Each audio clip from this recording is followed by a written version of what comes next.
কি রে, কি করছিস? ভাই এই যে শুলাম। জানিস তো আজকে একটা ড্রেস খুব পছন্দ হয়েছিল, কিন্তু মাকে আর চাওয়া যাবে না জানিস। হ্যাঁ রে, পয়সা চাইতেও কেমন একটা লাগে এখন। আরে ভাবছি কিছু একটা করবো। আমি তো ভাবছি টিউশন শুরু করব। এই দেখ, বেকার কারো ভবিষ্যৎ নিয়ে চিনিমিনি খেলিস না। সেটাই। আমিও ভাবছি আমার বাড়ির সামনে একটা জায়গা নিয়ে মেস করব। তোর পয়সা আছে? তাই তো।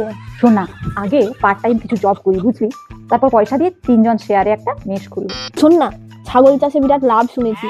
জানিস তো, আমার বাড়ির সামনে ওই বাগানটা আছে, ভাবছি পরে ওটাকে ঘিরে একটা গাড়ি রাখার গ্যারেজ বানিয়ে দেবো। তোদের গলিতে এদিকে ওদিকে দুটো টোটো ঢুকে গেলে কেউ পেরোতে পারে না, ও আবার নাকি গাড়ির গ্যারেজ করবে। আসল কথাটা হলো বাড়িতে পয়সা চাইতে খুব লজ্জা লাগে। বুটু, কিরে ওরে, কিরে ভাই ঘুমিয়ে গেলি? ঠিক আছে শুয়ে পড়। মা 30 টাকা দাও না, পেটাই পরোটা খাবো।